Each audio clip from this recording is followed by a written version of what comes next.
My name is Evan, and today I'm going to be ranking some of the best and worst repairs, modifications, and upgrades I've done to my Jeep Cherokee XJ in the form of a tier list. So we have S through F, and we're going to be placing some of my favorite and least favorite repairs on this list to give you an idea of what's worth it and what is not worth it.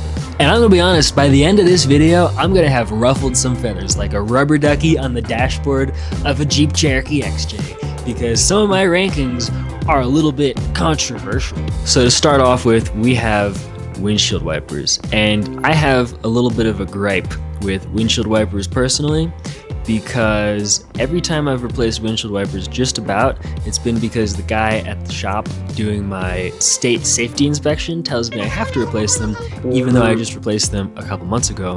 So then I go out and I spend $60 at O'Reilly's to buy new windshield wipers, and I'm usually installing them in the rain 6 months after the last time I've installed windshield wipers, so I forget how to do it, and then I'm standing there like a little goober looking at the packaging, trying to figure out how to attach the windshield wipers to the wiper arms.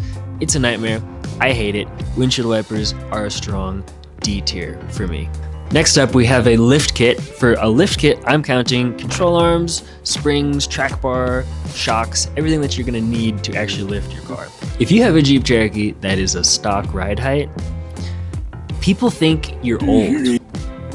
That is something that I think you should change as soon as possible. If you think you're too cool for the rest of us, you can lower it. Some people do that. It's a look. If you want to be like all the cool kids, you can lift it, and it's pretty common. It's not that hard to do. It's kind of expensive depending on what you get, and my recommendation is not to get an eBay lift kit, because I did that. Actually, it came with my Jeep, and not long after, it started shaking on the highway. So avoid that. Don't be like me. Buy a nice lift kit, save up your money, and then do that as soon as possible. So a lift kit, in my opinion, is a solid buy. I'm gonna put a lift kit at an A tier. All right, next up on our list is a exhaust manifold. And if you don't own a Cherokee, or if you haven't had the misfortune of experiencing a cracked exhaust manifold, that is exactly what we're talking about.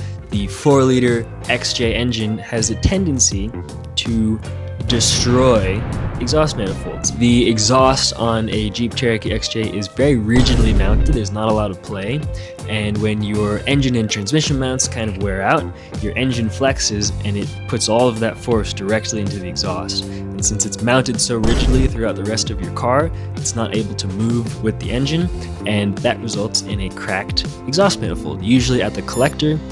If you have this problem, you are probably experiencing a very rich running vehicle. You're probably having a misfire. You're probably driving around and smelling like gas all the time because your exhaust manifold is not feeding exhaust gases to your O2 sensor, so your computer's all confused. Not a particularly difficult repair to make. It's a little bit time consuming. It took me about a day when I did it, but because they are replaced so frequently, none of the bolts were stuck or anything, so it was pretty straightforward, nothing in a really weird position. And I went with a cheap corrugated bellowed exhaust manifold. It was about $120 on Rock Auto. They also sell on eBay. It's the same part. In my opinion, you're better off replacing your exhaust manifold 5 times for the price of a Banks header with a cheaper exhaust manifold, and it'll probably last you until you roll your Jeep anyway. So the exhaust manifold, kind of a middle of the road repair. I'm gonna put that at a B tier. Not the worst, not quite the best. It's kind of more of a necessity.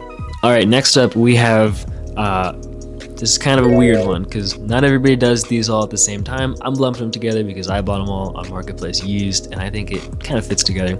I'm doing seats, center console, dashboard parts, and door trims. I bought them all at the same time. Kind of broadly, interior trim parts that are just wrecked on your Jeep, if you have any. I think this is a pretty good purchase. I'm pretty happy with mine. If you have crappy seats, seats are like a game changer. You're gonna be sitting in them every time you drive. You might as well find the nice ones on Marketplace. So I got an old set from like a 91 maybe. I love them. They're very comfortable. I've driven in them for hours and my back feels great. And my door trims and everything look beautiful. If you can find some good interior trim, pick it up. It is 100% worth it. I'm gonna put seats and generic interior trim pieces at a solid A tier on my list. A little lower than a lift kit, because let's be honest, a lift kit's more important. All right, next up on our list, we have extended brake lines, but not just any extended brake lines.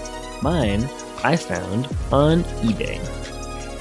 Now, when you lift your car, which by this point hopefully you have, you're gonna need to get longer soft brake lines, and that's because when you lift your car, your axle gets lower, it gets further away from your mounting points for your hard brake lines, and so the soft brake lines have to be a little longer to actually reach and still have movement of your axle for, suspension travel. A lot of people will go and tell you that you need to spend $100, $200, whatever on a really nice expensive set of brake lines because it's your brakes and they're important. But let me tell you something. These eBay brake lines are awesome.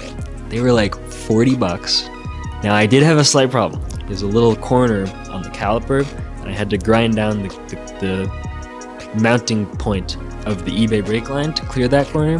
But other than that, $40, they're stainless steel, braided lines. I pinched them between my tire and my control arm at one point. No problem, doesn't care. eBay brake lines, I love them. I'm gonna put them at a B tier and I'm gonna do right above an exhaust manifold, because honestly, I'm really partial to these brake lines.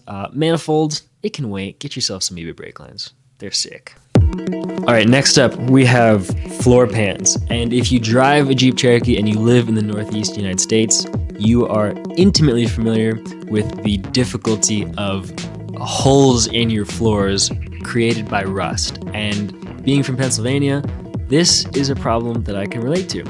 It's a problem that I had to solve on my own Jeep, and it was torture. It was a complete nightmare. I had holes the size of a basketball in my floor pans, both sides, when I bought my Jeep. It sucks. When I replaced my floor pans, I had to make friends with a guy that worked at O'Reilly's and convince him to let me use his dad's garage for literally a month straight because it was so much cutting and grinding and fabrication work and welding, and I lived in a little tiny apartment with no garage, so I needed help. And so, shout out Hugh. Now, one thing with floor pans when you're replacing them is you might think, oh, floor pans, no big deal. I can fix that. I know how to weld. I'm just gonna cut the floor pan out and then put the new one in, weld it all around, good to go. The issue with this is that if your floor pans are rusted, other things will also be rusted, particularly the surfaces that you have to weld the new floor pans to. So you're actually gonna be in for a huge headache replacing stuff that isn't the floor pan, doing your own fabrication, bending stuff, maybe in a vise, maybe in a press if you have one. It is a nightmare. It takes way longer than expected. You have to gut your interior before you can do it. And then when you do all the welding, you get little weld spatter all over your windows that never comes off. Ask me how I know. So floor pans is a clear F tier, maybe the worst repair I've ever done. In the future, instead of replacing my floor pans, I would simply buy another car. All right, next up, we have reupholstering your headliner. And for this, I'm including sun visors and any other sort of center console on the roof that you might have. Headliner, I really like this one. I think if you have a bad headliner, if your headliner is sagging, if your car looks like there's mice living in the ceiling, this is something you should replace as soon as possible, probably before you do a lift kit. Do this now. Because when you're driving around in a car that looks like an abandoned building, people don't want to talk to you, you smell funny, and it's not a good look. But if you replace your headliner, it's like $30. You go to Michael's, you get yourself some headliner fabric, get a can of spray adhesive, good to go. It's not that hard to do, you can do it in a day. Bring a friend because the fabric is kind of hard to maneuver on your own, and put it back in your car the same day you reupholster it. Otherwise, you're gonna have a headliner that's way bigger than you expected sitting in your kitchen for 3 days and then in your basement for 3 months getting dripped on, and that's not very fun. So do your headliner, do it right now, call your friend this weekend and get it replaced. It's not that hard, pull the stuff off, good to go. So I like this one. I'm gonna put this at a solid A tier, and because I think it's so important and it's really cheap to do, I'm putting it ahead of the lift kit. Do this today, please. You will thank me. All right, next up we have the dreaded Jeep Cherokee XJ heater core. If you don't know what a heater core is, it's a little radiator that sits inside of your cab, which does the opposite function of a radiator. Your radiator cools down your coolant. The heater core is supposed to be heated by your coolant, and it in turn heats your cab by blowing air through the heater core. The problem with these is that the OEM ones are made out of copper, which over time corrodes, especially if you're using the wrong type of coolant. And then what happens is it gets a hole in it and it starts leaking coolant into your cab. Now, this on some vehicles sometimes is not a big deal. You just pull it out, put a new one in, good to go. It's like an hour job.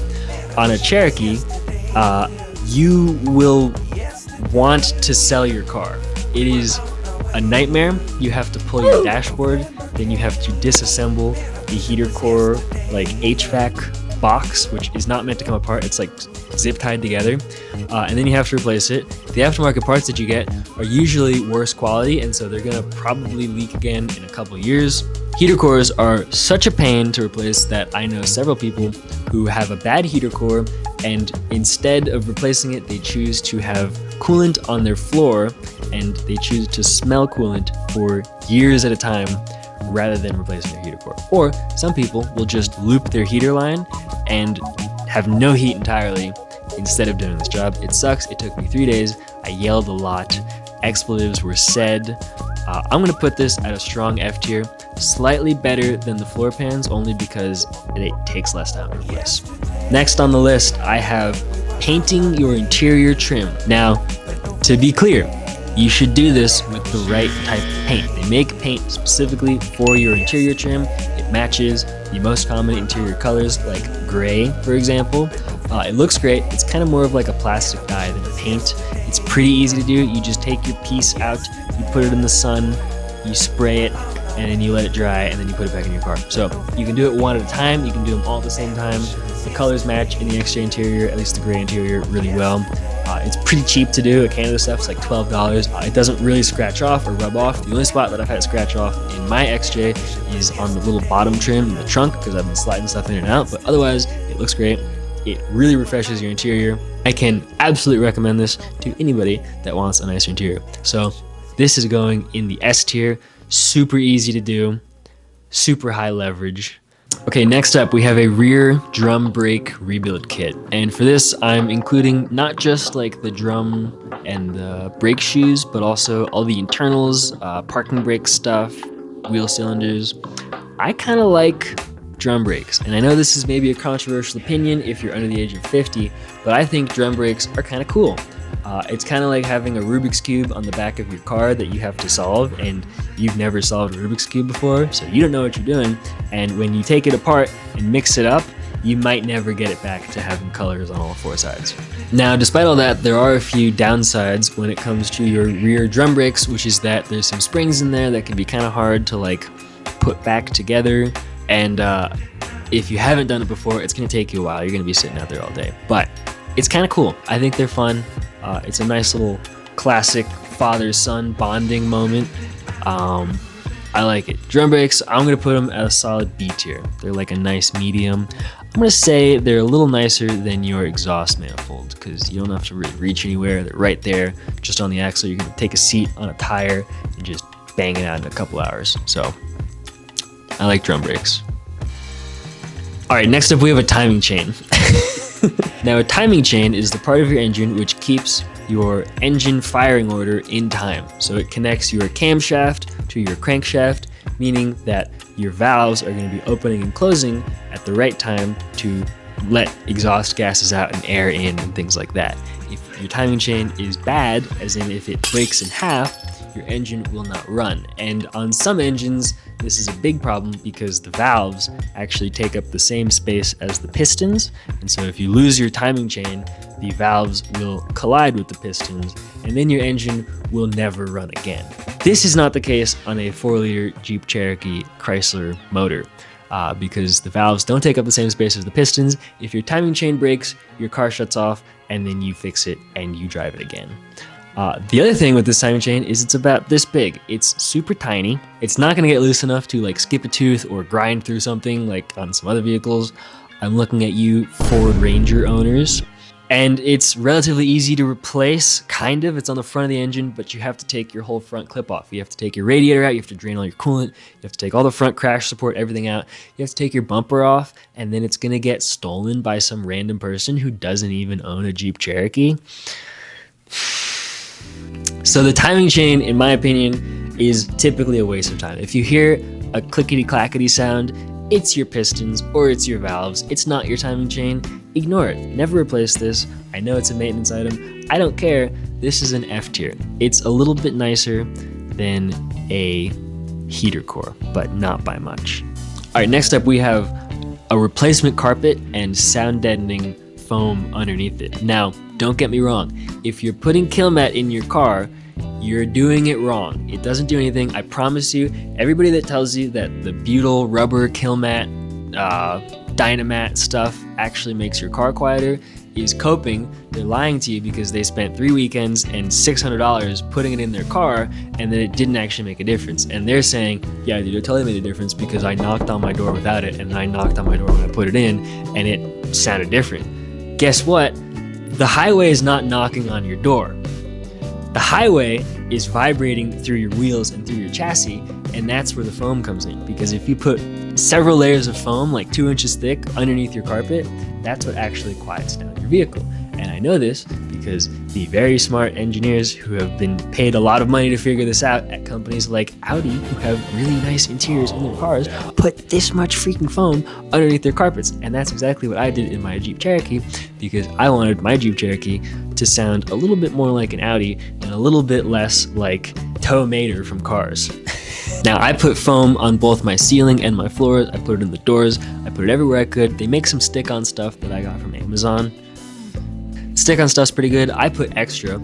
I'm told you're supposed to use either open cell or closed cell foam, and I used the wrong one. I used stuff that goes underneath your carpet in your house. I'm told that's not right because it doesn't let moisture out. Don't do that. Now, in place of foam, you can also use that like cotton jute mat stuff that they put underneath of OEM carpets. I believe that would work probably just as well, but I didn't know that. I put house carpet foam underneath. I don't care if it rusts my floor pans again because it sounds great in there. The only thing I hear is wind. I'm happy with it. Now, on the carpet front, if you're buying a carpet from Rock Auto, be aware that they're flat. They're not molded. Try and find a molded carpet if you can. The carpet that I bought, I had to bend around everything and then it wrinkles because it's not stretchy. So it will have wrinkles. It will be a pain to install. You will probably cut it where you think you should, and then it moves because you have to flatten out a different bump somewhere, and then you have a spot in your carpet that's just like a hole, and then you can try and stitch other carpet on if you still have any, which I didn't because I threw it all away before I finished doing my carpet. Downside is that you have to pull a lot of your interior. You have to pull some of your trim, you have to pull your seats. It's kind of a pain to do. It takes a while. So carpet, it's pretty good. I'd put it at a B tier, probably above all the silly little mechanical stuff, but not better than seats, because seats are just so easy to swap out. Okay, next on our list, we have a blower motor, and I'm kind of partial to the blower motor because I made a video all about how to replace it and the things that you might do wrong when you're trying to replace it, which admittedly, it's not that many things. The blower motor is a pretty easy part to replace. It's a couple screws in your firewall. Blower motor is kind of a weird thing because when it's working, you're like, it's a blower motor, I don't need to upgrade it, it's fine, it's good to go. When it stops working, you're immediately like, my most important goal in life right now is to replace this blower motor because you don't have heat, you don't have AC if your car had AC to begin with, and it's relatively easy to diagnose. You can check the blower motor in like 5 minutes to know if it's the right part or not, and then it's like $20 to $30 to replace. So I like the blower motor, I'm a fan of it. I think if yours is bad, you should replace it. I'm gonna put it at an A tier, but below all the other stuff because a lift kit's more important. Do the lift kit first, and then you can get heat afterwards once you've earned it. All right, next on my list is gas struts, particularly for your rear hatch. If you don't have gas struts, or if your gas struts are cooked like mine were, every time you open your hatch, it's gonna fall on your head. It's very annoying when you're trying to like do something in the trunk of your car, especially when it's like raining out and you're like, oh, I got this like umbrella right above me. It sucks. And gas struts are really easy to replace. There's like a clip on the bottom. You just take a little screwdriver, pop the clip out, pull the thing off, put a new one on. good to go. They're like $20. My pro tip, get the ones that are like a little stronger than OEM because they last longer. They're gonna Mike Tyson you if you're not careful. I would say this is like one of the best things you can do if yours are shot, which, let's be honest, they probably are. I would put gas struts at an A tier. And again, right below the blower motor, because heat is nice, but gas struts are also nice. Okay, next modification is hockey pucks. And not just any hockey pucks. The hockey pucks I'm talking about are going to go between your frame and your transmission crossmember. Why would you do this, you might ask? Well, if you've lifted your car like I've begged you to for the entirety of this video, you might have an issue of a little bit of a vibration at speeds maybe above like 45 miles per hour. This is caused by a misalignment in the pinion angles between your transmission output and your drive shaft. U-joints, which are the joints that rotate on your drive shaft, do not rotate at a constant speed. They go faster and slower and faster and slower. And to counteract that, they put two of them 180 degrees out of phase to one another on either side of your drive shaft. And this is great when the angle of your differential and your transmission is equal because it equally counteracts. As soon as you change that angle, the speed or the phase of one of those U-joints changes slightly and induces a vibration in your drive shaft. So this can be bad. It can wear out your U-joints pretty quickly. It can lead to your U-joints exploding on the highway if you don't fix them. And it's very annoying. It sounds like a wheel bearing. It's under your floor all the time at speed. And so what people do to fix this is they drop their transfer case by about an inch. It restores some of the OEM angle. You're gonna need to remove the studs on your frame, which can be a little tricky if you live in the Rust Belt like I used to. Perhaps they are seized. However, if you were to buy the kit that has the spacers, it's like $100 for some pieces of metal with two holes in them. In my opinion, it's not worth it. I bought 4 of the worst hockey pucks money can buy. It cost me $18, and then I spent like another $6 on longer bolts and some washers. Fixed my vibration entirely. People told me it couldn't be done, and it was done, and now people see it, they're like, oh, that's cool, you have hockey pucks in there. You're darn right I do, and they were great. So hockey pucks, I love them. You know what? They're gonna be going in the S tier on my list. I have no complaints. All right, and last but not least is the Mountain West Offroad glove box cup holder. I think this is a really good modification for your interior. You guys know I love interior modifications. Half the stuff in my S and A tier is for your interior, and the glove box cup holder is no exception. If you own an XJ that's before a 97, it doesn't have cup holders. And if it does have cup holders, let's be honest, they suck. And if you want them to suck a little bit less, you should go ahead and pick yourself up a Mountain West Offroad glove box cup holder, which, by the way, is the highest S tier on the list. The link is in the description if you want to buy one. I get a 100% commission on all parts sold because I designed them and I own the company. So buy yourself some cup holders. You will not regret it. Goodbye.